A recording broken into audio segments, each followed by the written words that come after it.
A graça e a paz do Senhor Jesus Cristo a todos os irmãos e irmãs. Um feliz ano novo, um ano de vitória para todos nós, de muita alegria, de muita bênção. Que o Senhor venha realmente trazer para todos nós algo novo, algo fresco da sua presença. Eu queria ler com os irmãos em 1 Crônicas 17. Livro de Crônicas, primeiro livro das Crônicas, capítulo 17.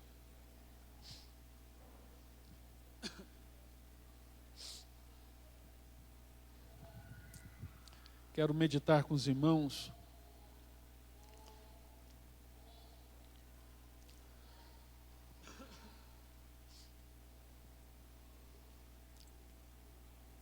Nós vamos ler a partir do versículo 11. Primeiro livro das Crônicas de Israel, capítulo de número 17, a partir do versículo 10. Vamos ler a partir do versículo 10. Irmãos, o texto que nós vamos ler é uma promessa que Deus faz a Davi, que inclusive tem tudo a ver com a música que nós acabamos de cantar agora. Essa música faz menção a esse texto. E aqui, o povo de Israel, os rabinos, tratam esse texto com muita particularidade, porque é aqui a promessa do Messias. E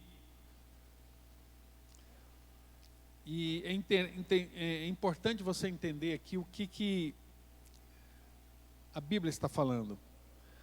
Versículo 10 diz assim, de 1 Crônicas: Desde os dias em que mandei que houvesse juízes sobre o meu povo de Israel, subjuguei todos os seus inimigos.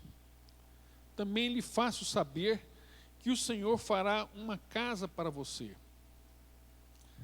Quando se cumprirem os seus dias, e você for para junto de seus pais, Deus falando aqui com Davi, né, através do profeta, o profeta entregando uma profecia. Então Deus fazendo uma promessa a Davi. Olha só, versículo 11. Quando se cumprirem os seus dias, né, e você for junto para os seus pais, ou seja, após a sua morte, então farei surgir depois de você o seu descendente, um dos seus filhos. Presta atenção. O seu descendente, né, ele está no singular aqui, o artigo definido, o, né, de você, o seu descendente, um dos seus filhos, e estabelecerei o seu reino. Este edificará um templo para mim. Até aqui poderia ser Salomão, mas olha só o que a profecia continua. E eu estabelecerei para sempre o seu trono. Então não pode ser Salomão. Está falando de um reino eterno. Eu lhe serei por pai e ele me será por filho. Não tirarei dele a minha misericórdia como retirei daquele que foi antes de você. Mas eu, presta atenção, versículo 14, mas eu o confirmarei na minha casa e no meu reino para sempre. Então, um descendente de Davi, que reinaria em Israel para sempre. E ele diz, e o seu trono, o seu governo, o seu principado, será estabelecido para sempre. Então nós vemos que, na verdade, essa profecia aqui é uma profecia messiânica. Ele estava falando acerca do Messias, acerca de Cristo Jesus. E Davi entendeu isso. E, aliás, o povo de Israel também entendeu isso, né? Olha só a reação de Davi, né? Versículo 15. Segundo todas essas palavras e conforme toda esta visão, assim Natã falou com Davi. O profeta entregou essa profecia para ele, né? O profeta Natã. Então o rei Davi se pôs diante do Senhor e disse: quem sou eu, Senhor Deus, e qual é a minha casa para que me tenhas trazido até aqui?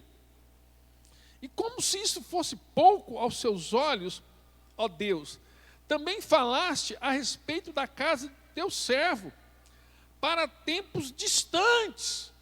Então Davi entendeu que não era para Salomão, que ele não estava, Deus não estava falando isso aqui acerca de Salomão, mas acerca do Messias que haveria de vir.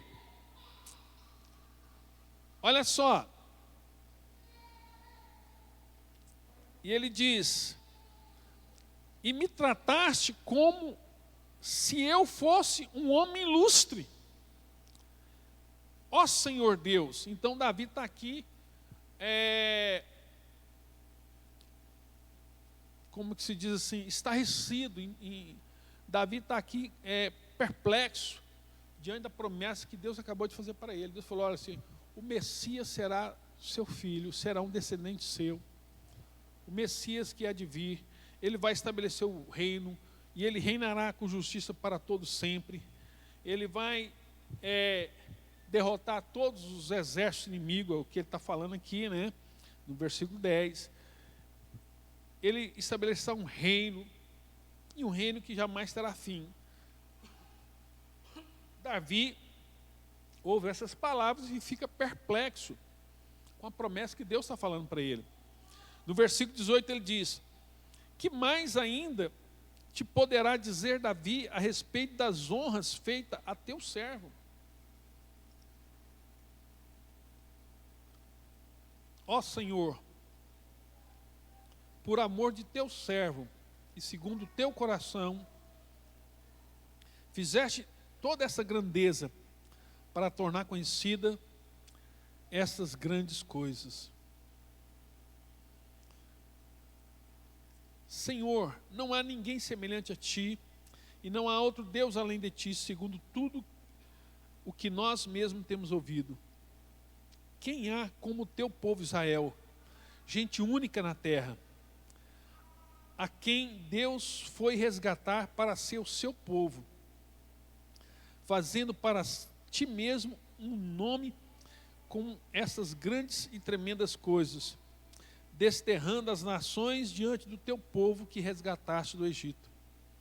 Estabeleceste o teu povo de Israel por teu povo para sempre. Tu, ó Senhor, te fizeste o seu Deus. Então presta atenção.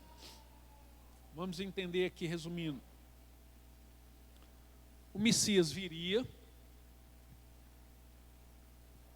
libertaria Israel de todo jugo. O Messias governaria sobre todas as nações, estabeleceria um reino, e um reino eterno. E todas as nações, e quando você vê lá no profeta Isaías, outras profecias complementares, falando que vão subir para Jerusalém, que Jerusalém será a capital do mundo. Israel governará as nações, e o descendente de Davi será o rei sobre essas nações. Então isso gerou no povo de Israel uma expectativa tremenda, aguardando o Messias. E eles aguardavam: vai vir o descendente de Davi, o filho de Davi, que vai restaurar Israel, vai entregar o reino a Israel, e vai fazer com que Israel seja a principal nação da terra, e que Jerusalém seja a capital do mundo. Isso aqui é um pensamento que permeava toda a mente de um judeu.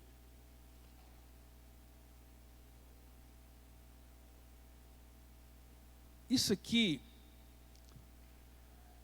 fez com que os judeus esperassem ardentemente pelo Messias, para ver liberto da opressão, porque Israel estava sob né, começou lá atrás com o jugo da Assíria. Depois veio o jugo dos babilônicos. Depois veio o jugo dos medos e dos persas. Depois os gregos. Israel sempre submisso, escravo desses povos. Depois dos gregos vieram os romanos. E Israel, o judeu pensava, meu Deus, quando é que vai vir o Messias que vai nos libertar de tudo isso aqui? Eles criam assim, quando o Messias vier, tudo isso aqui vai acabar.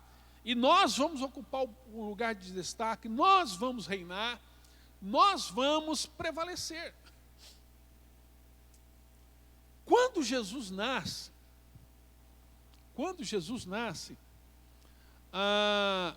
o anjo reafirma essa promessa, né? Lembra a Maria acerca dessa promessa e falando acerca de Jesus. Agora presta atenção. Foi muito difícil para Jesus fazer o povo entender que a profecia era aquela, mas como eles estavam interpretando não era a maneira correta.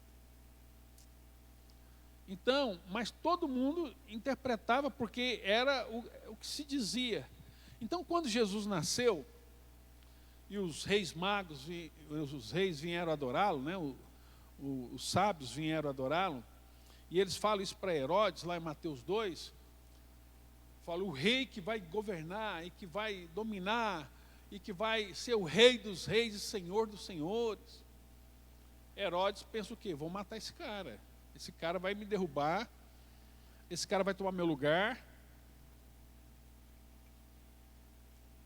então eu vou matar ele agora. E Herodes manda matar todas as crianças com menos de 3 anos abaixo. Porque esse cara vai tomar meu reino. Todo mundo pensava isso, porque é o que Deus falou de certa forma para Davi. Quando Jesus começa o ministério, escolhe os 12 apóstolos, você sabe, se você vê na Bíblia ali, havia uma grande disputa entre os apóstolos. Porque os apóstolos também acreditavam nisso, que Jesus via e ia dominar tudo. Então eles criam no Messias que seria um grande general de guerra, um cara estrategista, um cara poderoso, um cara muito sábio, muito inteligente. E os discípulos criam que Jesus era esse cara. E tanto é que entre os discípulos direto tinha briga para saber quem que ia ocupar o melhor lugar. Eles brigavam direto. Uma vez, lá em Mateus capítulo 20, Mateus 20, versículo 20, mostra a Salomé, que era tia de Jesus. Mateus 20, 20. Salomé, que era tia de Jesus, que era mãe de Tiago e João, que eram primos de Jesus. Salomé chega para Jesus, olha, eu sou sua tia.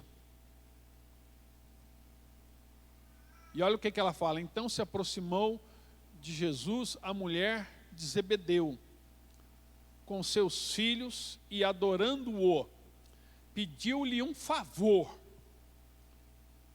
Jesus lhe perguntou, o que você quer? Ela respondeu, mande que no seu reino, olha só, a cabeça dela estava focada em um reino aqui na terra. Mande que no seu reino, esses meus 2 filhos, Tiago e João, se assentem, um à sua direita e outro à sua esquerda. Porque todo mundo, inclusive os apóstolos, tinham uma visão de que Jesus ia reinar e acabar com o jugo do Império Romano. Todo mundo. E aí Salomé, que era tia de Jesus, usa a sua influência para pedir isso para Jesus. E Jesus nega isso, fala, olha, você não sabe o que você está pedindo. Você não sabe o que você está pedindo. Quando Jesus vai ser julgado lá por Pilatos, a acusação era qual? Ele é o rei dos judeus. Ele é o Messias. Ele fala que ele é o Messias, ele fala que ele é o rei dos judeus. Tanto é que Pilatos mandou colocar lá na cruz de Cristo, né, que Jesus era o rei dos judeus. Todo mundo cria que Jesus foi morto por isso, né? Lá em Mateus 27:11, a Bíblia diz: Jesus estava em pé diante do governador e este interrogou-o dizendo: você é o rei dos judeus? Mateus 27:11. Jesus respondeu: o Senhor está dizendo isso. Em outras palavras, eu sou. Eu sou. E eles queriam que Jesus, ele faz a pergunta ali, depois, acerca de Jesus, se Jesus realmente queria governar, ele fala: o meu reino não é deste mundo. O meu reino não é deste mundo. Então, toda aquela expectativa, quando Jesus vai preso ali, que Pedro arranca a espada e vai para cima do cara e luta, é porque ele tinha a expectativa de que Jesus ia estabelecer o reino dele aqui na terra. Ele estava disposto a morrer, ele lutou para isso. Pedro arriscou a vida dele. Um pescador vai enfrentar um batalhão de um exército, um homem simples, vai enfrentar um exército para defender aquilo que ele cria. Jesus vai vir, vai estabelecer o reino, e eu vou ser um dos principais. Eu vou ser um dos principais nesse reino. Acontece, irmãos, que Jesus morre. Acontece que Jesus morre. E com a morte de Jesus, houve uma frustração total. Todo mundo ficou decepcionado. Todo mundo ficou chateado. Por mais que Jesus tivesse falado, por mais que Jesus tivesse orientado, por mais que Jesus tivesse dito, quando Jesus morreu, houve um baixo astral assim nas pessoas, um desânimo. Um desânimo. Cada um falou: vamos voltar para casa. Pedro disse assim: vamos pescar. Vamos voltar lá, vamos reabrir a indústria de pesca. Acabou. Porque todo mundo tinha uma imagem do Messias. Eles leram as profecias e entenderam a profecia de uma forma que não era, porque eles também não entendiam. Como eles não entendiam o grande mistério da graça, do plano da salvação, então eles viajaram nisso, né? Que Jesus viria ali um dia. Você vê que Jesus sempre frustrou esse plano. Quando Jesus multiplicou os pães lá, a multidão veio pronto para arrastá-lo, para fazê-lo rei de Israel. E Jesus teve que fugir para não ser coroado rei de Israel, porque as pessoas queriam coroá-lo. Jesus dizia: gente, o meu reino não é deste mundo. Só que as pessoas não entendiam. Jesus falava: convém que o Filho do Homem seja entregue aos gentios, seja açoitado e seja morto, e ao terceiro dia ressuscite. E Pedro: não, Senhor, não, de forma alguma, isso não vai acontecer. Alguém vai me trair. Pedro disse: não, aqui todo mundo pode trair, mas eu jamais vou te trair. Então, quando Jesus morre, há uma frustração, um desânimo. E para nós entendermos um pouco desse desânimo, eu quero ler com os irmãos os 2 discípulos do caminho de Emaús.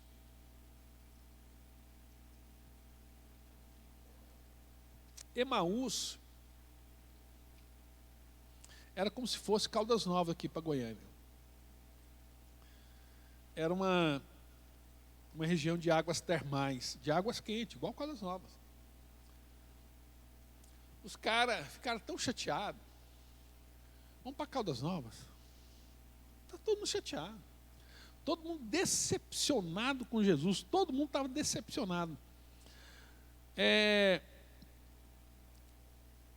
Lucas 24, projeta para nós aí Lucas 24, versículo de número 13.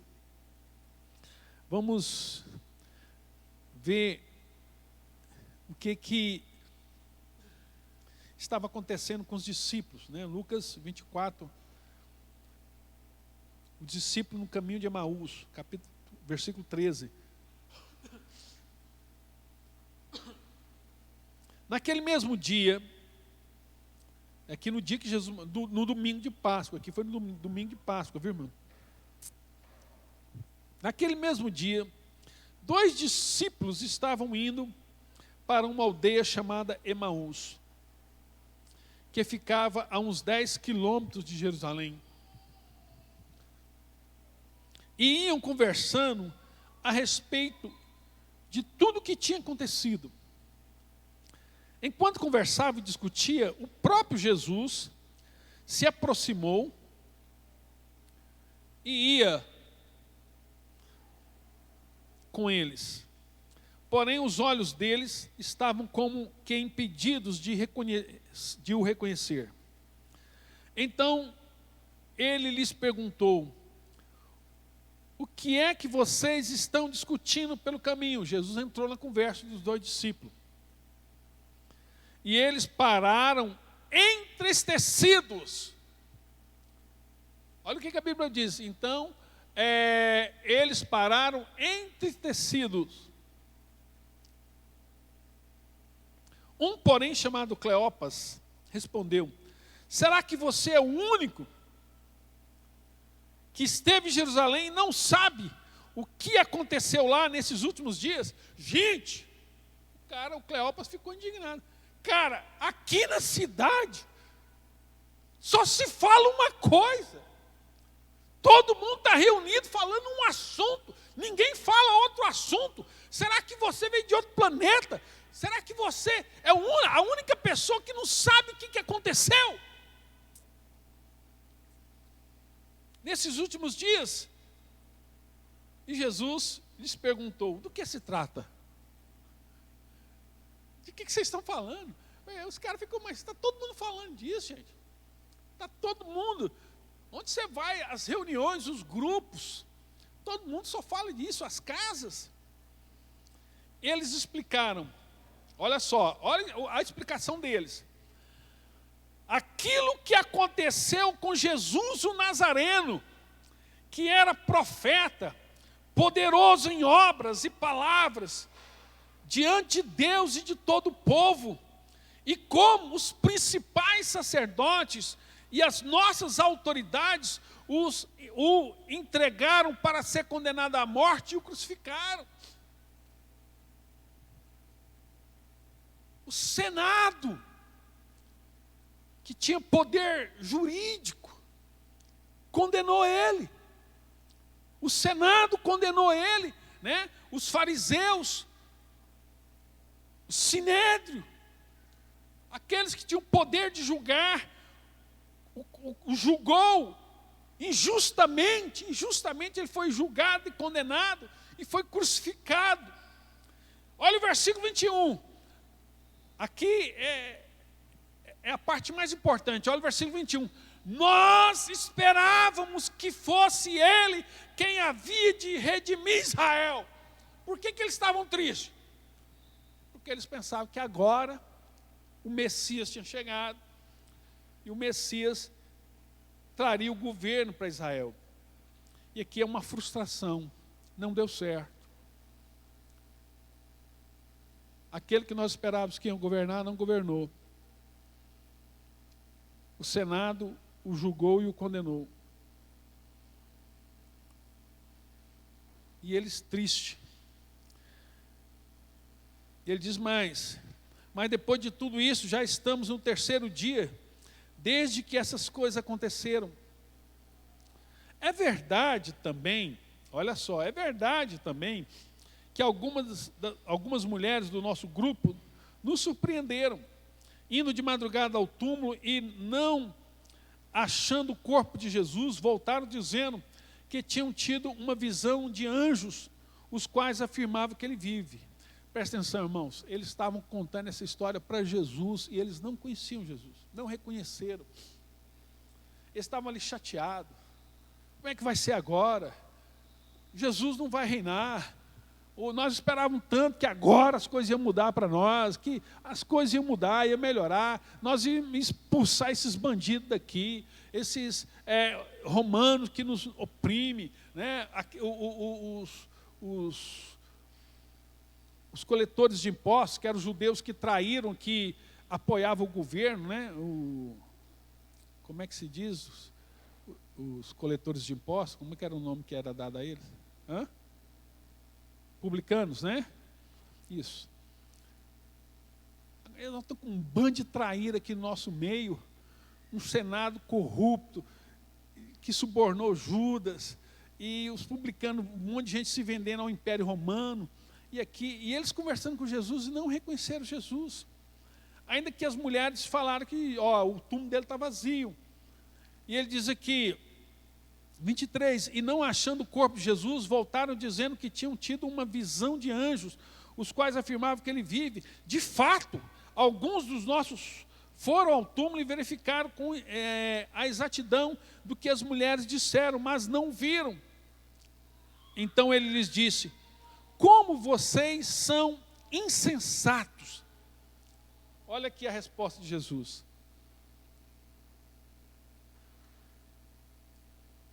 Como vocês são insensatos. Vocês não pensam com sensatez. E demoram para crer em tudo que os profetas disseram. Não é verdade que o Cristo tinha de sofrer e entrar na sua glória? E começando por Moisés e todos os profetas, explicou-lhes o que constava a respeito dele em todas as Escrituras. Vocês entenderam tudo errado. E pegou e deu uma aula para eles ali, de como deveria ser a trajetória do Cristo. Explicou o plano da salvação para esses caras. Quando se aproximavam da aldeia para onde ia, ele fez menção de passar adiante, mas eles o convenceram a ficar, dizendo: fica conosco, porque é tarde, o dia já está chegando ao fim. E entrou para ficar com eles, e aconteceu que quando estavam à mesa, ele pegou o pão e o abençoou, e depois partiu o pão e deu a eles. Então, incrível que, por mais que eles andaram, por tudo que Jesus falou, eles não reconheceram, mas quando Jesus deu graça, pegou o pão, a Bíblia diz que os olhos deles foram abertos, e eles reconheceram Jesus, mas ele desapareceu na presença deles, e disseram um ao outro: não é verdade que o coração nos ardia no peito quando eles nos falava pelo caminho, quando nos explicava as Escrituras? Então, quando Jesus pegou o pão e deu graça, né? Pai, graças te dou. Aquele modelo, aquela expressão, aquela forma de partir, de servir, dar aos outros. Que a Bíblia fala que vai acontecer no céu quando nós chegarmos lá, né? A grande ceia, onde o Senhor Jesus vai nos servir. A Bíblia diz que eles, vendo aquilo, os olhos deles se abriram e reconheceram que era o Senhor. E Jesus desapareceu na frente deles. E eles falaram: cara, agora nós entendemos por que quando ele falava, o nosso coração ardia. Lá em Atos, mesmo assim, aí Jesus fica 40 dias com eles. Em Atos, capítulo 1, versículo 6, Jesus está indo embora. Jesus está subindo aos céus. E aí, olha só, irmão, Jesus está subindo, 40 dias com eles lá.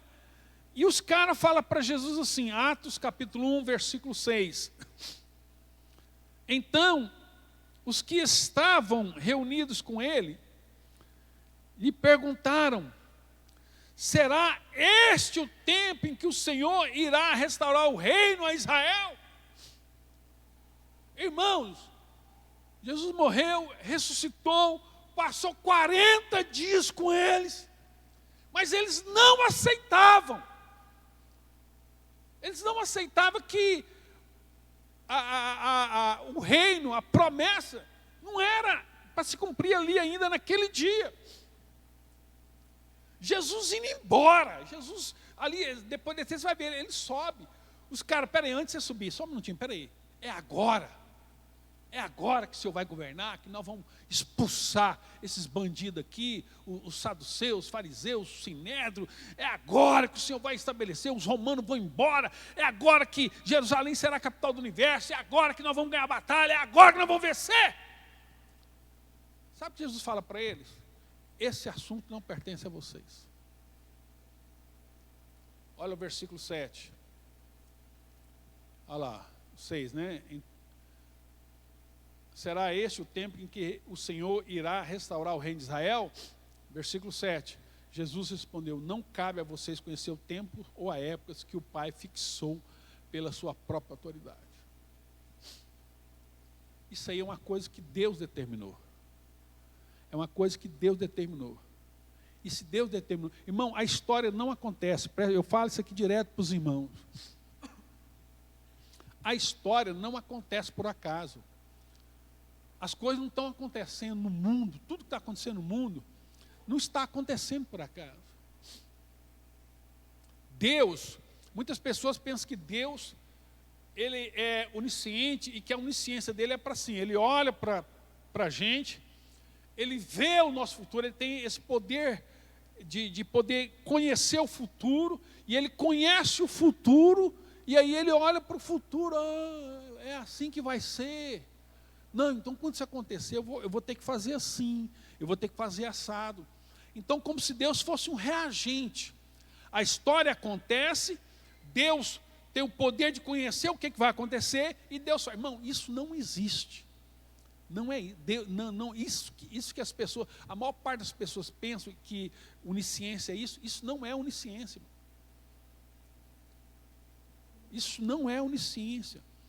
Deus não existe como, porque quando você está falando que a história, ela acontece independente de Deus, que a história está acontecendo e que Deus só está acompanhando a história. Deus é como se Deus estivesse maratonando uma série. Não é isso, irmão. A história não acontece assim. Tudo que acontece na história, o que Deus falou que o Messias vai reinar e que Israel, Jerusalém será a capital do mundo e tudo vai acontecer, isso está determinado. Isso vai acontecer no tempo que Ele determinou. Então todas as coisas, até lá, irmão, até isso acontecer, os judeus foram perseguidos, isso foi 2000 anos atrás, né? Os judeus sempre foram perseguidos, mortos no mundo inteiro, teve a Inquisição Espanhola, né? Com os reis católicos lá, que perseguiram, mataram muitos, né? Os judeus foram expulsos pelo mundo inteiro, muitos vieram para o Brasil, vieram para Recife, e aí aqui no Brasil foram perseguidos também, e aí eles mudaram daqui, foram para os Estados Unidos. Lá nos Estados Unidos eles compraram uma ilha chamada Manhattan. Eles começaram a construir lá em Recife. Manhattan era para ser no Recife aqui no Brasil, você sabia disso? E que por causa da perseguição eles saíram, fundaram lá Manhattan, foi fundado por eles compraram aquilo lá. Então, sempre foram perseguidos. Depois veio aí a Primeira Guerra, e principalmente a Segunda Grande Guerra Mundial, uma grande perseguição judeu. E o Messias não cumpriu, não chegou ainda. Mas vai chegar. Então, às vezes, a gente fica assim, a gente quer que as coisas que Deus prometeu para a gente, no tempo dele, aconteça hoje. Isso aí não é eu, é você, é todo mundo. E às vezes nós queremos pular etapas, pular sofrimento, pular momentos que nós não queríamos. E que Deus falou, não, vocês vão passar por isso primeiro, vocês vão passar. Eu preciso limpar vocês, eu preciso purificar vocês. E vocês vão passar por isso primeiro, antes disso. Então, eu tenho uma frase do C.S. Lewis que eu amo. C.S. Lewis foi um pensador cristão. o autor, aquele cara que escreveu o livro As Crônicas de Nárnia, né? E era parceiro do Chesterton, né? Foi evangelizado por essa turma. Ele era um grande ateu, aí, um grande pensador, e que se converteu. E o C.S. Lewis, ele escreveu uma frase bem interessante. Ele diz assim: não permita que sua felicidade dependa de algo que você possa perder. Não permita que sua felicidade dependa de algo que você possa perder. Que às vezes você coloca assim a sua felicidade em algo,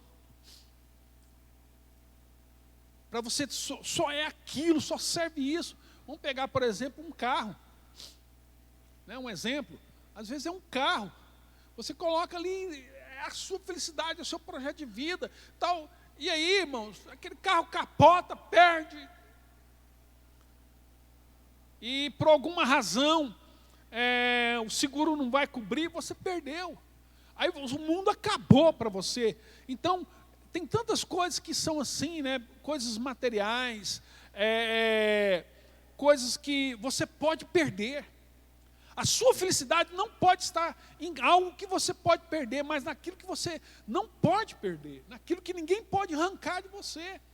A sua felicidade não pode depender de nada nesse mundo, mas simplesmente de Deus. A sua alegria, a sua plenitude, a sua redenção, a sua salvação, todas as suas expectativas têm que estar postas em Deus, e não no homem, nem mesmo na sua esposa. Paulo Júnior uma vez compartilhava, o pastor Paulo Júnior, nosso coordenador, né, ele disse que na primeira noite de casar dele, na lua de mel, lá amando, maravilha, a mulher dele pergunta, a pastora Alana pergunta: Paulo, o que você espera de mim nesse relacionamento? Bem aconchegante ali, na lua de mel, né? O que você espera de mim? Ele falou: nada. Como assim? Nada. Aí a mulher ficou nervosa. Como assim? Você não espera nada? Não espero nada. Eu sei o que eu vou fazer. Eu vou te amar, eu vou cuidar, eu vou dar minha vida por você. De você eu não espero nada. A minha expectativa não está naquilo que você pode fazer, mas a minha fé está na certeza daquilo que eu vou fazer nesse relacionamento. Porque às vezes você coloca sua expectativa em pessoa, em gente, em coisas que você pode perder, irmãos. E aí eu quero encerrar lendo para os irmãos Apocalipse 5.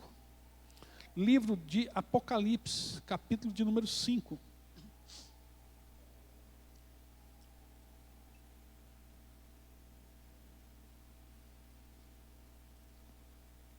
Só para ajudar você a centrar seu coração naquilo que é eterno.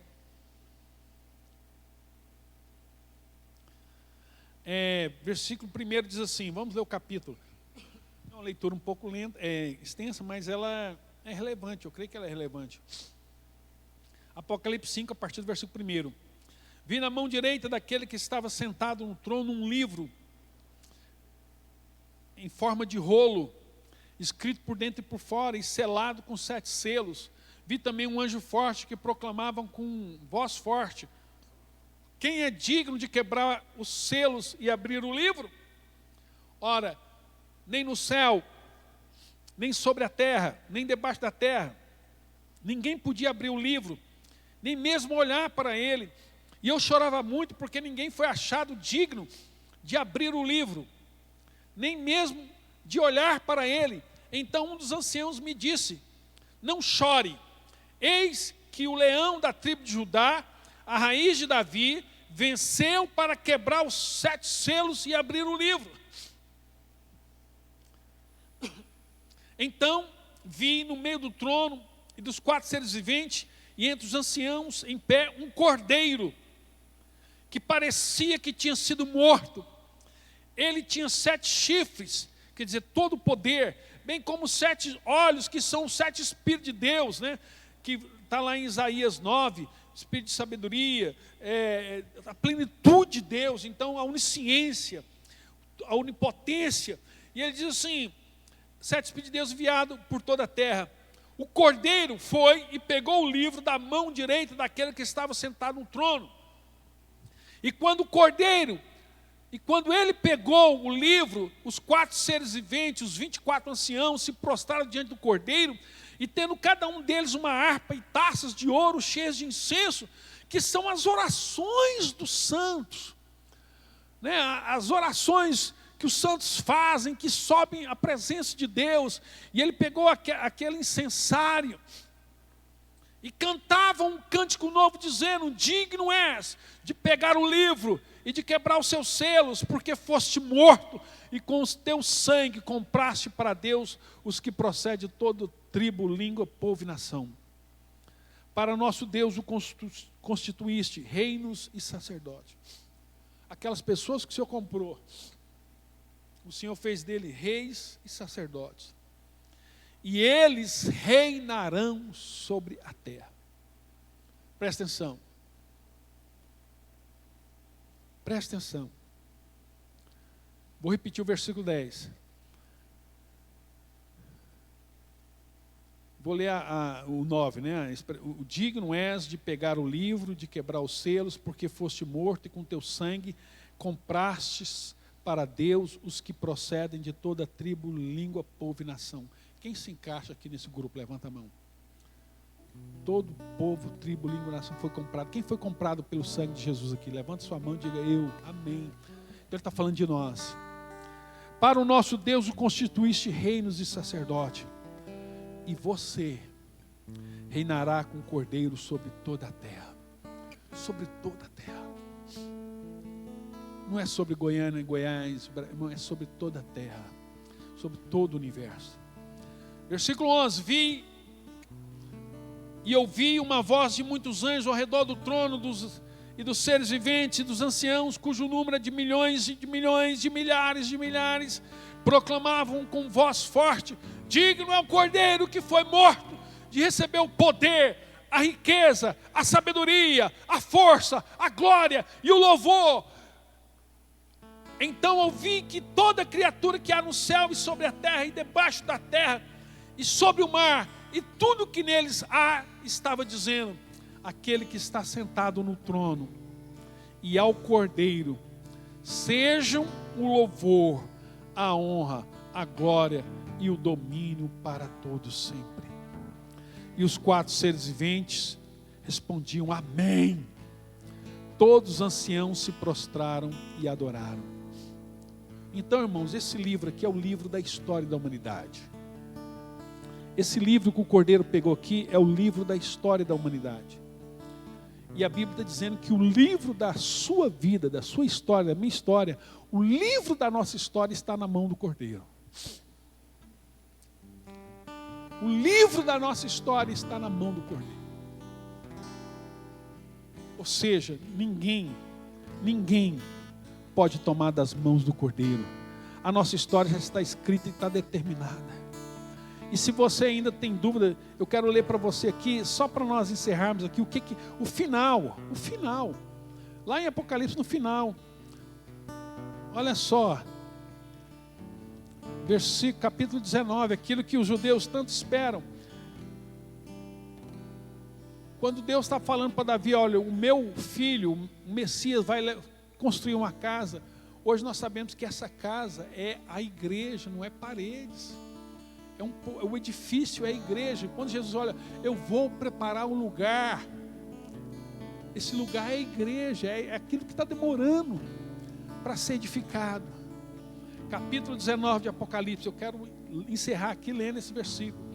Depois dessas coisas ouvi no céu o que parecia ser a voz forte de uma grande multidão, dizendo: aleluia, a salvação, a glória e o poder são do nosso Deus, porque verdadeiros e justos são os seus juízos, pois julgou a grande prostituta que se corrompia na terra com a sua prostituição, e das mãos dela vingou o sangue dos seus servos.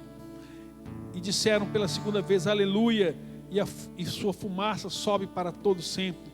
Os 24 anciãos e os 4 seres viventes se prostraram e adoraram a Deus que está sentado no trono, dizendo, amém, aleluia. E do trono saiu uma voz que dizia, louvem o nosso Deus, todos vocês, seus servos, e todos que temem, os pequenos e grandes. Então ouvi o que parecia ser a voz de uma grande multidão, como de muitas águas, e como voz forte de trovão, dizendo amém, pois o Senhor, olha só, pois reina o Senhor, o nosso Deus, o Todo-Poderoso. Alegremos-nos, exultemos e demos-lhe glória, porque chegou a hora das bodas do Cordeiro. A noiva dele, que é a igreja, já se preparou, e a ela foi permitido vestir de linho finíssimo, são vestes de santidade, né? Resplandecente e puro, porque o linho finíssimo são os atos de justiça dos santos. Então o anjo me disse, escreve, bem-aventurados aqueles que são chamados à ceia das bodas do Cordeiro. E acrescentou essas palavras, são essas as verdadeiras palavras. O versículo 11 ele diz, viu o céu aberto, eis um cavalo branco, aquilo que os judeus esperavam lá 2000 anos atrás. Jesus dizendo aqui, olha, presta atenção, vi o céu aberto e um cavalo branco, e o seu cavaleiro chama fiel e verdadeiro, e julga e combate com justiça. Os seus olhos são como chama de fogo, e na sua cabeça há muitas diademas. Tem um nome escrito que ninguém conhece a não ser ele mesmo. Está vestido com manto encharcado de sangue, e o seu nome é Verbo de Deus. E os exércitos dos céus os seguiam, montados em cavalos brancos, com vestido de linho finíssimo, branco e puro. Da sua boca saía uma espada afiada, para com ela ferir as nações. Ele mesmo as regerá com cetro de ferro. Ele mesmo é o que pisa o lagar do vinho do furor da ira do Deus Todo-Poderoso. No seu manto e na sua coxa está escrito um nome, Rei dos Reis e Senhor dos Senhores. Esse é o nosso Deus, e Ele está voltando, irmãos. Essa profecia aqui, eu vou me atrever a falar algo aqui para vocês aqui, que eu creio. A maior parte das pessoas que estão sentadas aqui hoje vão ver esse dia acontecer. Tudo que a gente vê acontecer aí, irmãos, mostra que esse dia está chegando, que o Messias está voltando. Então, irmãos, não desanima não. Não ponha sua fé naquilo que é humano, mas naquilo que é eterno. Não creia naquilo que as pessoas podem arrancar de você, mas naquilo que ninguém pode arrancar de você. A sua felicidade não pode depender dessas coisas. Nós entendemos nosso papel aqui na terra, mas acima de tudo somos cidadãos do céu. Nós precisamos entender acima de tudo o nosso papel nos céus. Amém?